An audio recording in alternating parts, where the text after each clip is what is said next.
नमस्कार, स्वागत है आपका पेप्टिक टाइम मध्य प्रदेश समाचार पर। मैं हूं अंकुर यादव। हम इस वक्त अपने खास सेगमेंट खास मुलाकात में हैं और आज आपको एक ऐसी शख्सियत से मिलवाने जा रहे हैं जो समाज को प्रोत्साहित कर सकती हैं।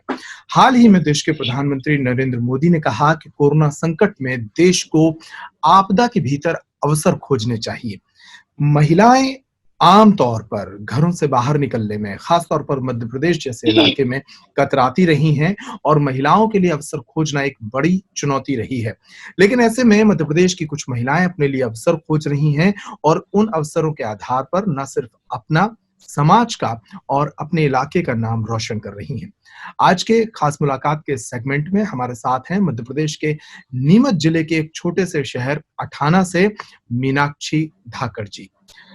इनके बारे में हम थोड़ा-सा ये बता दें आपको कि मीनाक्षी धाकड़ दिल्ली में एक जॉब कर रही थीं और उस जॉब को छोड़कर वो अपने इलाके में आईं और यहाँ पर उन्होंने अवसर तैयार किए।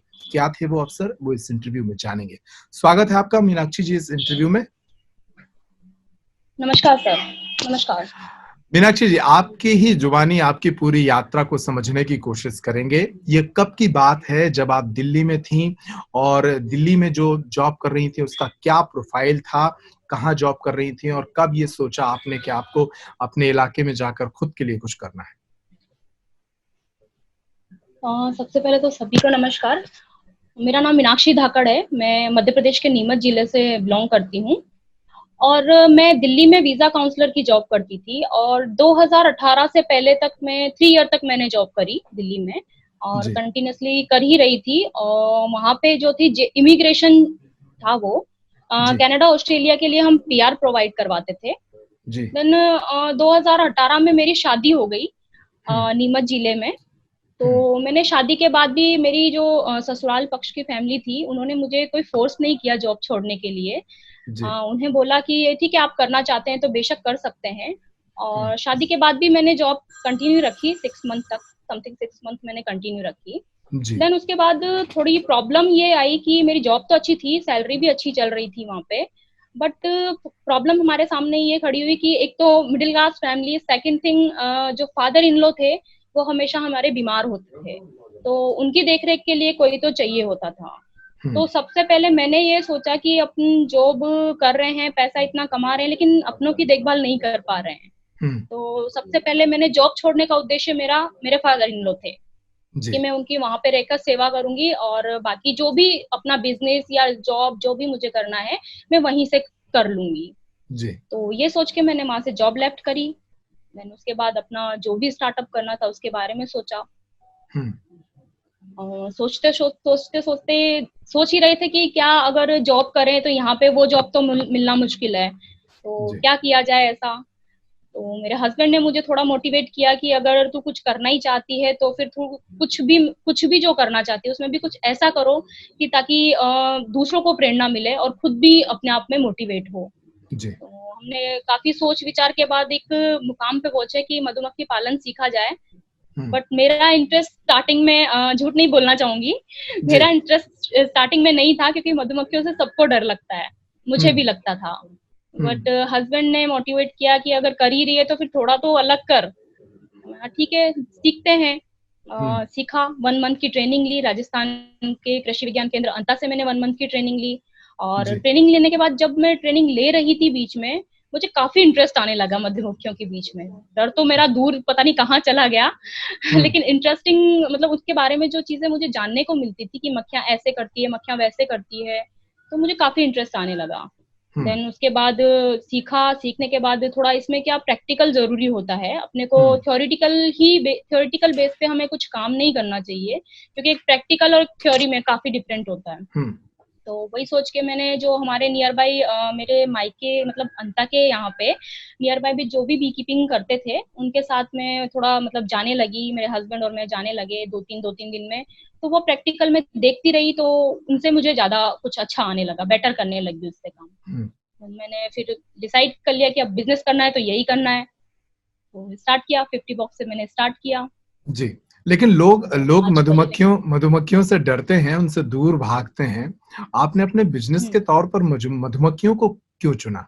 इसकी क्या वजह थी?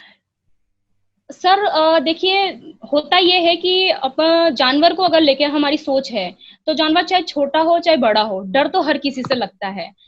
मेरे हस्बैंड ने सबसे पहले मुझे गाय गौशाला के लिए मोटिवेट किया था कि आप हम दोनों मिलके एक गौशाला खोलते हैं। हम्म। बट एक्चुअली होता ये था कि मुझे गायों से सबसे ज्यादा डर लगता था। तो हम्म। उन्होंने मधुमक्खी पालन के लिए बोला, तो उनका यार ठीक है, जीव तो छोटा है तो क्या करेंगे, ज्यादा से ज्यादा काटेंगे और ये तो अपने को नॉर्मल सी बात है। तो वो हम्म। सोच के मैंने उनका मतलब जो छोटी सी प्यारी सी जो चीज वो देखी उनके बीच में जब मैं रही, तो उनकी जो हम्म। हरकतें जो होती मधुमक्खियों की, उनको जी। देख देख के मुझे इंटरेस्ट आने लगा, इसलिए मैंने मधुमक्खी पालन डिसाइड किया। अच्छा। अभी अच्छा भी मैं कंटिन्यूअसली देखती हूँ उनको। जी, ये जी। 2000 ये 2018 की बात है जब आपने मधुमक्खी पालन शुरू कर दिया था कि उसके बाद की बात है? नहीं नहीं सर, 2018 में तो मेरी शादी हुई थी जुलाई में। अच्छा, उसके बाद मैंने दिसंबर तक जॉब करी और मैंने अभी 2019 में स्टार्ट किया था। यानी कि अभी कुछ ही महीने हुए हैं इस काम को शुरू किए हुए। जी, 8 समथिंग 8 मंथ मुझे हो गए हैं। जी। 8 महीने की इस यात्रा के दौरान मधुमक्खी पालन के व्यवसाय को शुरू करने के दौरान और अब यहाँ तक हुँ। जो यात्रा पहुँची है, उसमें क्या मुनाफ़ा, क्या लाभ रहा? सर इसमें बेसिकली जब मैंने स्टार्ट किया था तब मुझे इतना आइडिया नहीं था। हाँ, मधुमक्खियों के बारे में सब चीज़ थी, लेकिन मार्केट के बारे में मुझे आइडिया नहीं था। हुँ। मैंने काफ़ी रिसर्च भी करी, लेकिन एकदम से होता ये है कि जब सपोर्ट में फैमिली वगैरह सब थे, लेकिन मार्केट आपको ध्यान है, सबको ध्यान है कि मार्केट कितना बड़ा है, तो उसमें अपने को हुँ। कैसे सर्वाइव करना है जाकर। हुँ। तो मुझे ध्यान नहीं था, तो मैंने सबसे पहले जैसे और बी कीपर्स करते थे, तो कंपनी से ही हमने डील करना स्टार्ट किया डायरेक्टली। तो हम ये करते थे कि जितना भी शहद हमारा उत्पादन होता था, हमारा हुँ। मंथ में समथिंग 7-8 क्विंटल शहद उत्पादन हो जाता है, जब अच्छा नेक्टर हमको मिलता है। जी। तो वो शहद हम डायरेक्टली कंपनीज़ को देने लगे। हुँ। अब जब फर्स्ट टाइम तो मेरे हस्बैंड ने मुझसे बिना पूछे दे दिया था, लेकिन सेकंड टाइम जब मैं भी वहीं पे थी, तो जो लेने के लिए आए, तो उन्होंने जब उनकी शहद की जो प्राइस बताई सबसे लो, तो उसमें मेरे को मुझे इतना मतलब दुख हुआ कि मेहनत इतनी लग रही है और ये प्राइस जो बता रहे हैं कि इतनी कम, तो पॉसिबल नहीं था। मेरा दिमाग वहीं पे लगा, मैंने कहा यार अपनी मेहनत कर रहे हैं, इंटरेस्ट ले रहे हैं इस बिजनेस में, बिजनेस के पर्पज से करना चाह रहे हैं, तो ऐसे तो काम नहीं चलेगा। फिर मैंने थोड़ा मार्केट रिसर्च की, मेरे हस्बैंड ने मुझे उसमें काफ़ी साथ दिया और हम दोनों ने मिलके पूरे मार्केट की रिसर्च करके कि कैसे अपनी ब्रांड बना के निकाला जाए और कैसे इसको मार्केट में अपने को निकालना है, कैसे बेचना है, कैसे इसका जो भी सारी हुँ। चीज़ें करनी थी, वो हमने पूरा रिसर्च करने के बाद हमने फाइनली डिसाइड कर लिया और जो भी डॉक्यूमेंटल जो भी चीज़ें होती थी ब्रांड के लिए, वो हमने कंप्लीट करवाई सबसे पहले और देन फिर हमने हमारी ब्रांड दीर्घायु भव मार्केट में उतार दिया। तो आज आपका खुद का एक ब्रांड है जो शहद जी। शहद बनाता है, शहद के अलावा भी बहुत सारी चीज़ें बनाता है शायद।